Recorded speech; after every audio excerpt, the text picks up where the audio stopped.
नमस्कार दोस्तों, मैं अभिषेक शर्मा और मैं आज आप लोगों को बृहस्पति ग्रह के बारे में बताने वाला हूँ।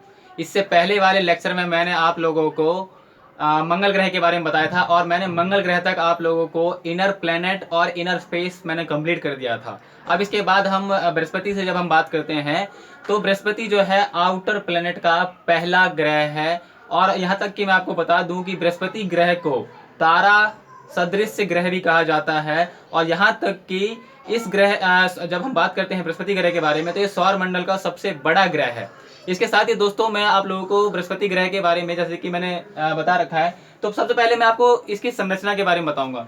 जब आप देखते हो और आपको पता है दोस्तों कि जो बृहस्पति से जितने भी ग्रह हैं, बृहस्पति, शनि, अरुण, वरुण, ये चारों जो ग्रह हैं या ये जो आउटर प्लेनेट के जो ग्रह हैं, मैंने आप लोगों को पहले ही बता दिया होगा कि इनर प्लेनेट में इनर प्लेनेट जो थी वो रॉकी थी और जो आउटर प्लेनेट थी वो गैसियस थी। तो वो क्यों? क्योंकि आपको मैंने पहले बताया था कि जो भारी कण थे, जब बिग बैंग हुआ था, जो जो भारी कण थे वो क्या है कि पृथ्वी के सूर्य के नज़दीक में ही रह गई थी, जैसे हमारे रॉकी प्लैनेट्स हैं। और लेकिन जो गैसियस थे, जो हल्के कण थे, वो सूर्य से बहुत ज़्यादा दूर गए और वो फिर संकुचित होकर संगठित होकर गैसियस प्लैनेट का रूप लिया इन्होंने।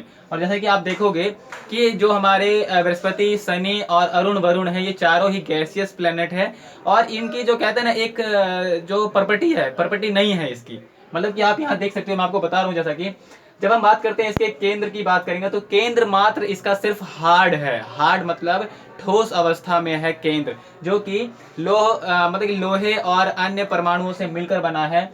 और इसके बाद जब हम बात करते हैं इसके बाहरी वाले परत की बात करते हैं तो आप देख सकते हो तरल धातु हाइड्रोजन यानी कि गैस, यानी कि जो ये तरल रूप में जो ये गैस इकट्ठा हुआ है, ये हाइड्रोजन के जो गैस है ये तरल रूप में है। इसके बाद जब हम इसके बाहरी परत की बात करते हैं तो हमारा तरल आणविक हाइड्रोजन है। तरल आणविक हाइड्रोजन का मतलब यह है कि ये पूरी तरह से गैस का एक गोला है। यही नहीं बल्कि जो हमारे जो गैसेस प्लेनेट है वो सारे ही गैस के गोला है। और आप जब इसके ऊपरी परत की बात करते हो तो ये ठोस अवस्था में नहीं है, मतलब कि ये क्या है, ये वायुमंडलीय परत का एक मिला जुला रूप है जो हमें इसके बाहरी परत दिखाई देती है। वास्तव में जो ये पूरी तरह से हम बात करते हैं, इसका सिर्फ ठोस जो भाग है वो सिर्फ इसका केंद्र है। उसके बाद जो इसके तीनों परत हैं वो जो है वो एक गैसियस रूप में है और वो वायुमंडलीय परतों को एक होने के बाद जो बनती है तो वो ये है।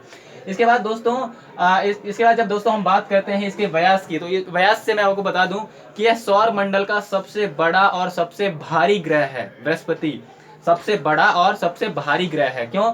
अगर आप मतलब कि सौर मंडल में देखोगे तो ये जो है ये सबसे बड़ा है। और इसका व्यास की जब हम बात करते हैं तो वो लगभग 1.5 लाख किलोमीटर है। आप यहाँ देख सकते हो 1,42,984 किलोमीटर है इसका व्यास। तो आपको पता ही चल गया होगा कि ये कितना बड़ा है।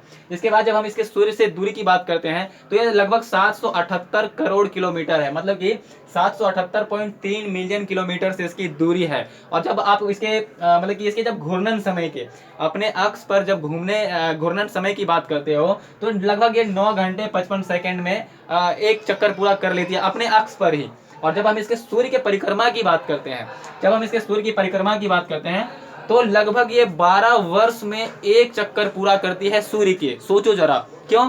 क्योंकि इसकी दूरी कितनी है? लगभग 778 करोड़ किलोमीटर।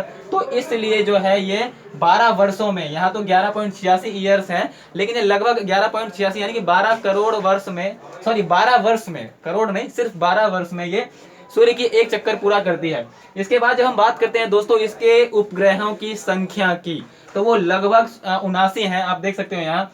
लेकिन 79 जो है, मतलब जो 79 जो इसके मून्स हैं, मतलब जो उपग्रह हैं, तो इनमें से कई जो है वो बहुत ही ज्यादा बड़े हैं और कई जो है वो बहुत ही ज्यादा छोटे हैं। और जब हम बड़े की बात करते हैं तो मैंने यहाँ लिख रखा है मुश्किल से 4 ही प्रमुख जो है वो ज्यादा बड़े हैं। आप देख सकते हो ग्रेनीमीड, कैलिस्टो, लो आयो और यूरोपा, जो ये हैं ये चारों ही बहुत ही विशाल और बड़े हैं। यहाँ तक कि जब हम ग्रेनीमीड की बात करते हैं तो ग्रेनीमीड ही, मतलब कि बृहस्पति का जो सबसे बड़ा जो उपग्रह है ग्रेनीमीड, वो सिर्फ बृहस्पति का ही नहीं बल्कि पूरे सौर मंडल का सबसे बड़ा उपग्रह है, समझे। और उसके बाद जब हम बात करते हैं कि लो आयो, ये जो लो आयो जो उपग्रह है, आपको बता दूं कि सौर मंडल में सबसे ज्यादा सक्रिय ज्वालामुखी इसी मून पर यानी इसी उपग्रह पर है। और ये कहाँ है? तो ये बृहस्पति के ऊपर है। तो दोस्तों जैसे कि मैंने आप लोगों को बता दिया है कि ये इसकी प्रमुख और सबसे बड़े जो हैं गैनीमेड, कैलिस्टो, लोआयो और यूरोपा,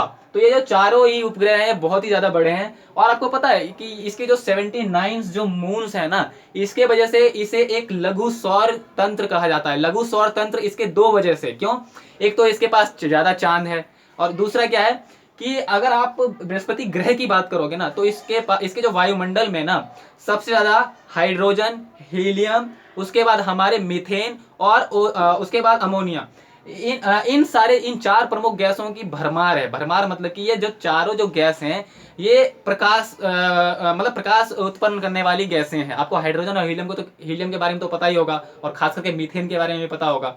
तो यहाँ पर क्या है कि इसे लघु सौर तंत्र इसलिए कहा जाता है क्योंकि ये इसके पास इतनी जो तापमान है या जो चमक है वो है, मतलब कि अगर सूर्य से रोशनी अगर यहाँ ना भी पहुंचे ना, तो इसके पास अपनी स्वयं की प्रकाश है जो कि ये अपने इन सभी पिंडों के पास पहुंचाती है। इसीलिए इसे अपना एक लघु सौर तंत्र कहा जाता है। और यहाँ तक कि इसी कारण ये आप समझ लो कि ये सूर्य है और ये जो है ये प्लैनेट्स हैं, इसलिए इसे एक छोटा सौर मंडल कहा गया है या लघु सौर तंत्र कहा गया है। आप देख सकते हो मैंने यहाँ पर सारी जो पिंड हैं वो बना रखे हैं, जिसमें से चार बड़े हैं। एक तो गैनीमेड हो गया, और आप देख सकते हो यहाँ कैलिस्टो हो गया, फिर उसके बाद हो गया हमारे यूरोपा और लोआयो। तो मतलब मैंने आपको बता दिया है, और मैंने इन चारों बड़े के बारे में बता दिया है। और इसके बाद दोस्तों मैंने इसकी संरचना के बारे में भी आपको बता दिया है कि बृहस्पति से जब हम बात करेंगे ना, और आपको पहली इंपॉर्टेंट बात तो ये है कि जैसे ही आप आउटर प्लेनेट में जाते हो, मतलब कि हमारे जो इनर प्लेनेट्स हैं या इनर स्पेस है, इनर स्पेस की जब आप बात करते हो तो वहां पर सारे जो प्लेनेट्स थे, ग्रह थे, वो सारे पार्थिव और रॉकी प्लेनेट्स थे, मतलब ठोस थे। आपने देखा उसकी तीन संरचनाएं थी, केंद्र था मेटल और प्रॉपर्टी। पर आप जैसे ही आप आउटर स्पेस की बात करते हो, आउटर प्लेनेट की बात करोगे, तो वो क्या है कि वो गैसियस है। गैसियस मतलब गैस से बनी हुई है, उस पर किसी भी प्रकार की ठोस अवस्था नहीं है, बल्कि उसका सिर्फ ठोस भाग है, वो सिर्फ केंद्र है यानी कि कोर है। उसके बाद जो है बाहरी तीनों परत, दोनों परत, वो है हमारे गैस के रूप में है। तो मैंने आपको इसकी संरचना के बारे में ये बता दिया है।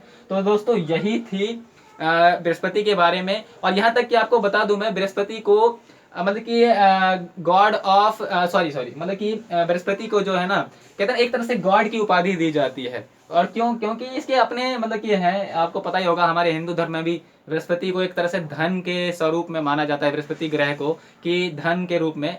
तो अगर आपने अपने बृहस्पति भगवान जी को खुश कर दिया तो आपको धन की मतलब धन की अपार मतलब समझ रहे हो मैं क्या कहना चाह रहा हूँ, आपको आपके पास धन की कमी नहीं होगी। तो वही बात है, इसलिए इसे मतलब गॉड की उपाधि दी जाती है। उसके बाद दोस्तों मैंने आप लोगों को सारा कुछ जो है बता दिया है, आप इसके स्क्रीनशॉट ले सकते हो। तो यही था बृहस्पति ग्रह के बारे में परिचय। धन्यवाद।